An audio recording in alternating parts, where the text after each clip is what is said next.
Breaking news చూస్తున్నాం. Maoist party ఒక sensational decision తీసుకుంది. ఆయుధాలు విడిచిపెడతామని చెప్పేసి ఒక లేఖని రిలీజ్ చేశారు. జనవరి 1 నుంచి ఆయుధాలు వదిలేసి లొంగిపోతామని చెప్పేసి ఒక లెటర్ని అయితే రాశారు.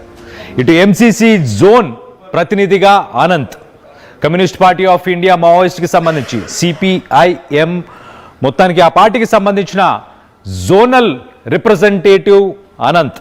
గతంలో మనం చూసాము అభయ్ పేరుతో ఒక లెటర్ రిలీజ్ అయింది. ఇప్పుడు అనంత్ అనే పేరుతో లెటర్ రిలీజ్ అయింది. మొత్తం మీద మేము ఆయుధాలను వదలాలని ప్లాన్ చేస్తున్నామని చెప్పేసి చెప్పుకొచ్చారు. ఏ గవర్నమెంట్ అయితే మాకు సపోర్ట్ చేస్తుందో ఆ గవర్నమెంట్ దగ్గర మేము లొంగిపోదాం అనుకుంటున్నారు. సో మొత్తం మీద ఇటు రాష్ట్రాలకు సంబంధించిన ప్రభుత్వాల కేంద్ర ప్రభుత్వాన్ని ఉద్దేశించి మాట్లాడారో తెలియదు, కానీ మొత్తం మీద ఇటు మేము కూడా ఆయుధాలని వదిలేస్తాం అని టైం బై చేసే ప్రయత్నం ఏమైనా చేస్తున్నారా మావోయిస్టులు?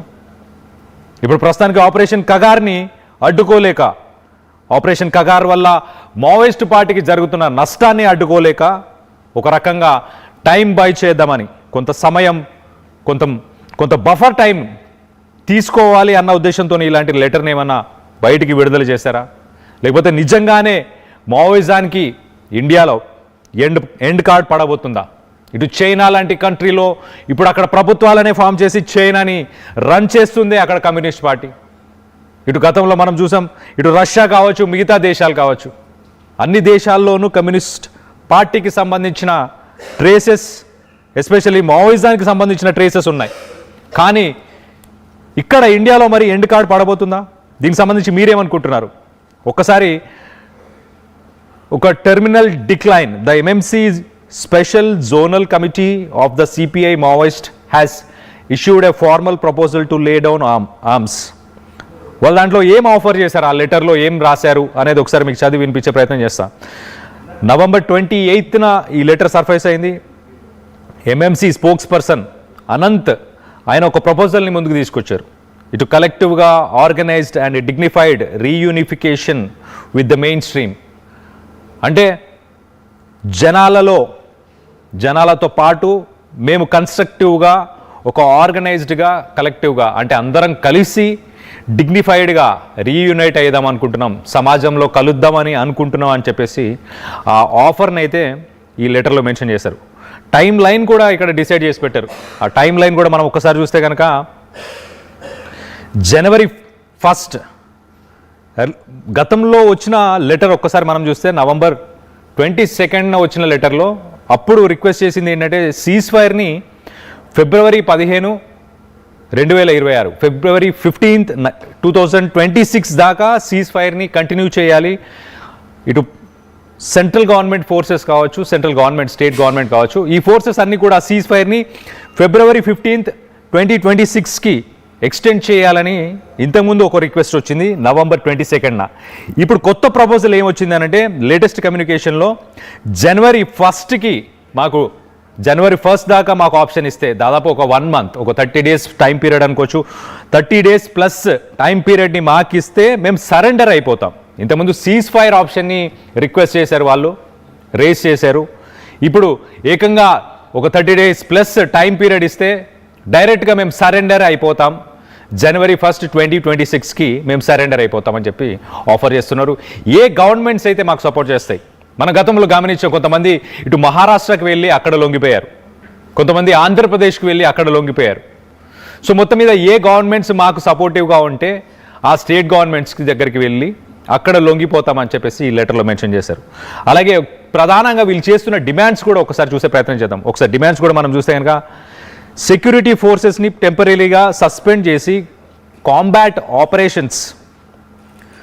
ఆపరేషన్ కగార్తో ఏదైతే క్యాడర్స్ ఇప్పుడు మొత్తం ఇటు కర్రెగుట్టలని అవి చుట్టుముట్టి ఉన్నాయో వాటన్నిటినీ రీగ్రూప్ చేసి ఒక్కసారి ఈ ఆపరేషన్స్ అన్నిటిని కూడా సస్పెండ్ చేస్తే మా మావోయిస్ట్ క్యాడర్లకు సంబంధించిన గ్రూప్స్ ఏవైతే ఇటు ఛత్తీస్గఢ్, ఇటు ఆంధ్రప్రదేశ్, ఒరిస్సా బార్డర్, అలాగే తెలంగాణ, ఈ రీజియన్స్లో చెల్లా చెదురైపోయిన మా క్యాడర్ ఏదైతే ఉందో ఆ క్యాడర్ మొత్తాన్ని కూడా మేము ఒక్కసారి రీగ్రూప్ చేస్తాం, జతపరుచుకొని అందరం కలిసి సరెండర్ అవుతామని చెప్పేసి వాళ్ళు ప్రధానంగా డిమాండ్ చేస్తున్నారు. దాంతోపాటు ఒక్కసారి ఎంఎంసీ జోన్ గురించి మాట్లాడుకునే ప్రయత్నం చేద్దాం.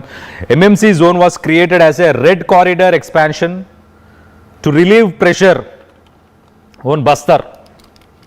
Its collapse signals that the Maoists have lost their ability to hold new territory. So MMC జోన్ని ఒక రెడ్ కారిడర్ ఎక్స్పాన్షన్ కోసం ఇటు బస్తర్లో జరిగే వాటి మీద ప్రెషర్ని తగ్గించడానికి దీన్ని తీసుకొచ్చారు.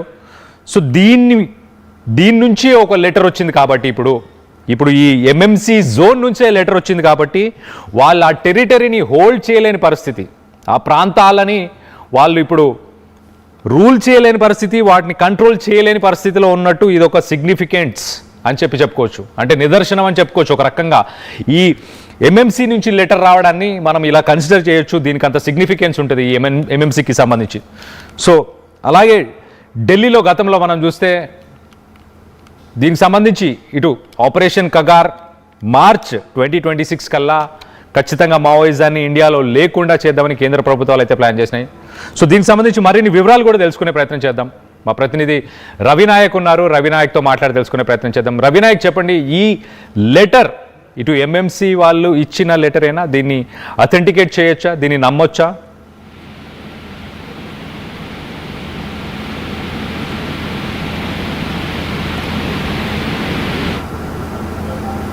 Hello Ravinayak, right.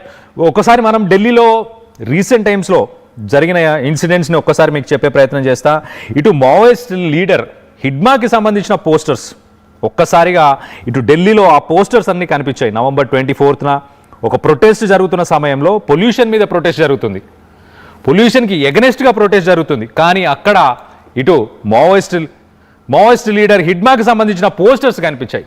అది ఒక రకంగా నేషనల్ మీడియా అటెన్షన్ని గ్రాప్ చేయడానికి చేశారా మరి ఎందుకో తెలియదు. కానీ మొత్తం మీద మావోయిజానికి మరి ఢిల్లీలో ఉన్న యువత ఏమైనా అట్రాక్ట్ అయ్యారా? ఒకసారి దీనికి సంబంధించి మరిన్ని వివరాలు తెలుసుకునే ప్రయత్నం చేద్దాం. మా ప్రతినిధి రవినాయక్ ఉన్నారు, రవినాయక్తో మాట్లాడి తెలుసుకునే ప్రయత్నం చేద్దాం. రవినాయక్, చెప్పండి, ఈ లెటర్ అథెంటికేట్ చేయొచ్చా? ఇది ఒరిజినలే, ఇది నిజంగా ఎంఎంసీ నుంచే వచ్చిన లెటరేనా? నిజంగా వీళ్ళు సరెండర్ అవుదాం అనుకుంటున్నారా? ఎస్ కళ్యాణ్, దీని మీద ఇప్పటికే ఒక క్లారిటీ ఇవ్వలేం. కానీ రానున్న రోజుల్లో దీనిపై పార్టీ మరో లెటర్ రిలీజ్ చేయవలసి ఉంటుంది. ఆ తర్వాత కానీ దీనిపై ఒక స్పష్టత వస్తుంది. కానీ ఈ లెటర్లో ఒక ఖచ్చితమైన అంశం అయితే చెప్పే ప్రయత్నం చేశారు. జనవరి 1న ఆయుధాలు వదిలి లొంగిపోవడానికి మేము సిద్ధంగా ఉన్నామని ఒక లేఖ విడుదల చేశారు. ఈ లేఖ నిజమైందా అబద్ధమైందా? ఇప్పటికే మావోయిస్టు ఆ పార్టీలో 2 గ్రూపులుగా ఏర్పడి ఒక గ్రూపు ముందే సరెండర్ అయిన పరిస్థితి, సరెండర్ అనంతరం కొంత మావోయిస్టు పార్టీలో వరుస లేఖలతో కన్ఫ్యూజ్ అవుతున్న పరిస్థితి కనబడుతుంది. అయితే ఇటు మల్లోజుల గ్రూప్ కావచ్చు, వాసుదేవరావు గ్రూప్ కావచ్చు, ఇటు మరికొంతమంది సరెండర్ అయిన వారి గ్రూప్ కావచ్చు, వారి వల్ల కొంత లేఖలు వరుసగా విడుదలవుతున్నాయని ఒక ప్రచారం లేపే ప్రయత్నం కూడా కొంత జరిగింది. మరోపక్క ఎంఎంసీ అంటే పశుపతి టు తిరుపతి అనే ఒక రెడ్ కారిడార్ ఏర్పాటు చేసే ప్రయత్నం చేశారు. ఈ ఎంఎంసీ జోన్లోనే ఇదంతా ఉంటుంది. అయితే దీంట్లో ఎంఎంసీ జోన్ ప్రతినిధి అన్రూత్ అని అనంత్ అనే ఒక పేరుతో ఈ లేఖ రిలీజ్ చేసిన పరిస్థితి. అసలు అనంత్ అనే పేరు ఇప్పటిదాకా వినలేదని కొంత ప్రచారం కూడా జరుగుతుంది. అయితే దీంట్లో కొన్ని ప్రధానమైన అంశాలు చెప్పే ప్రయత్నం చేశారు. రెడ్ కారిడార్లో ఇదొక భాగమని.